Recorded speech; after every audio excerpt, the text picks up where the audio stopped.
سب سے بڑی خبر ہم دے رہے ہیں آپ کو کہ مشرق وسطیٰ میں ایک اور بڑی جنگ شروع ہونے کا خطرہ بڑھ گیا۔ حوثی مسلسل للکار رہے ہیں، چیلنج کر رہے ہیں۔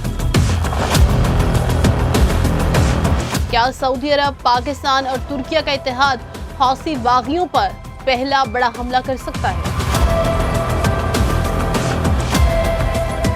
اس ویڈیو کے انکشافات آپ کو حیران کر دیں گے۔ مڈل ایسٹ کے تپتے ہوئے صحراؤں سے لے کر بحر ہند کے تجارتی راستوں تک اس وقت ایک ایسا طوفان اٹھ رہا ہے جس نے عالمی طاقتوں کی نیندیں اڑا دی ہیں۔ باب المندب کی تنگ سی سمندری گزرگاہ پر فائر کیے گئے ایک حوثی ڈرون نے نہ صرف ایک تجارتی جہاز کے پرخچے اڑا دیے بلکہ اس نے 2 پاکستانی ملاحوں کی جان لے کر اسلام آباد، انقرہ اور ریاض میں قائم دفاعی اتحاد کو ہلا کر رکھ دیا ہے۔ یہ محض ایک اتفاقی حملہ نہیں تھا بلکہ اس مکہ دفاعی معاہدے پر دستخط ہوتے ہی سیدھا چیلنج ہے کہ جو کرنا ہے کر لو، ہم باز نہیں آئیں گے۔ سوال یہ ہے کہ کیا ایٹمی صلاحیت کا حامل پاکستان، نیٹو کی دوسری بڑی فوج رکھنے والا ترکی اور خطے کی سب سے بڑی معاشی طاقت سعودی عرب اس کھلے چیلنج پر خاموش رہیں گے، یا پھر حوثیوں کے خلاف مڈل ایسٹ کی تاریخ کا سب سے بڑا مشترکہ جوابی عسکری آپریشن ہونے والا ہے؟ آپ نے ہرمز کے بعد باب المندب بھی اہم سمندری راستہ ہے جہاں سے دنیا کا 12% تیل اور تجارتی سامان گزرتا ہے۔ باب المندب کی سمندری حد میں سفر کرتے ہوئے ایک سرخ فلیگ والے غیر ملکی تجارتی جہاز پر حوثی باغیوں نے اچانک اینٹی شپ بیلسٹک میزائل اور ڈرون سے حملہ کر دیا۔ دھماکے اتنے شدید تھے کہ جہاز کا نچلا حصہ تباہ ہو گیا اور دیکھتے ہی دیکھتے 3 افراد موقع پر ہی جاں بحق ہو گئے، جن میں 2 پاکستانی ملاح بھی شامل تھے۔ حوثیوں نے اس حملے کی ذمہ داری قبول کرتے ہوئے صاف کہا ہے کہ یہ ان کی اس بحری ناکہ بندی کا حصہ ہے جو انہوں نے سعودی عرب کے خلاف عائد کر رکھی ہے۔ لیکن اس خبر نے اسلام آباد کے پاور کوریڈورز میں غم و غصہ بڑھا دیا ہے، کیونکہ چند ہی دن پہلے مکہ مکرمہ میں پاکستان، ترکیہ اور سعودی عرب نے ایک تاریخ ساز مشترکہ دفاعی معاہدے پر دستخط کیے تھے۔ ایک ایسا معاہدہ جس کی شرط ہے کہ تینوں میں سے کسی ایک ملک پر حملہ تینوں پر حملہ تصور ہوگا۔ اور اس معاہدے کی سیاہی خشک بھی نہیں ہوئی تھی کہ حوثیوں نے سعودی عرب ہی نہیں پاکستانی شہریوں کو بھی نشانے پر لے لیا۔ اگر ہم پچھلے چند ہفتوں کے حالات پر نظر ڈالیں تو حوثی حملے خطے میں کشیدگی کم نہیں ہونے دے رہے۔ جولائی کے آخری ہفتے میں حوثیوں نے اچانک سعودی عرب کے خلاف مکمل بحری ناکہ بندی کا اعلان کیا، پھر بحر احمر اور باب المندب میں سعودی آئل ٹینکرز کی آمد و رفت روکنے کی دھمکی دی۔ اس ناکہ بندی کے جواب میں جب سعودی عرب نے بحری گشت بڑھایا تو اگست کے پہلے ہفتے میں حوثیوں نے بحیرہ احمر کے ساحل پر واقع سعودی عرب کی اہم ترین جازان آئل ریفائنری کو سماعت 3 خودکش ڈرون سے نشانہ بنایا، جس سے ریفائنری کے ایک یونٹ میں شدید آگ بھڑک اٹھی اور 4 لاکھ بیرل روزانہ کی پروسیسنگ عارضی طور پر معطل کرنی پڑی۔ اس کے فوراً بعد 9 اگست کو حوثی فورسز نے یمن کے ساحلی شہر مخا اور معارب میں واقع سعودی اتحادیوں کے ملٹری بیس پر بیلسٹک میزائلوں کی بارش کر دی، جس میں انفراسٹرکچر کا نقصان ہوا اور 7 افراد جان سے گئے۔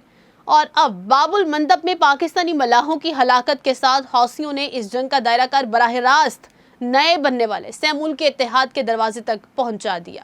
لیکن یہاں معمہ ان تینوں ممالک کا رد عمل ہے۔ سعودی عرب، ترکیہ اور پاکستان کے پاس اس وقت دنیا کی بہترین عسکری قوتیں موجود ہیں، مگر اس حملے کے بعد ان کا سرکاری موقف ایک گہری اور اسٹریٹجک خاموشی میں لپٹا ہوا ہے۔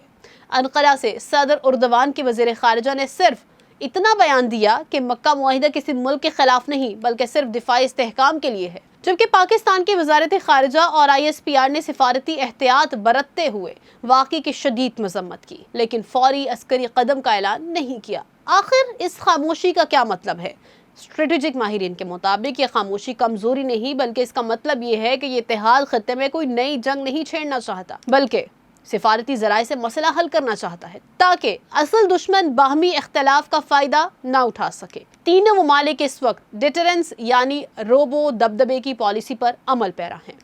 ترکیہ اور پاکستان خاموشی سے یہ جائزہ لے رہے ہیں کہ آیا حوثیوں کا اقدام ان کا اپنا فیصلہ ہے یا اس کے پیچھے تہران کا کوئی بڑا اشارہ، کیونکہ امریکہ اور ایران کے درمیان جاری کھینچا تانی اور آپ نے ہرمز کے بحران کے ساتھ اگر باب المندب بھی بند ہو گیا تو عالمی مارکیٹ میں خام تیل کی قیمتیں $150 فی بیرل کو چھو جائیں گی، جو عالمی معیشت کے لیے کسی ایٹمی دھماکے سے کم نہیں۔ اب آتے ہیں سب سے بڑے اور بنیادی سوال کی طرف، کیا یہ نیا سہ ملکی اتحاد حوثیوں کے خلاف مل کر کوئی مشترکہ عسکری کارروائی کرے گا یا اس کا کام صرف سعودی سرحدوں کا دفاع کرنا ہوگا؟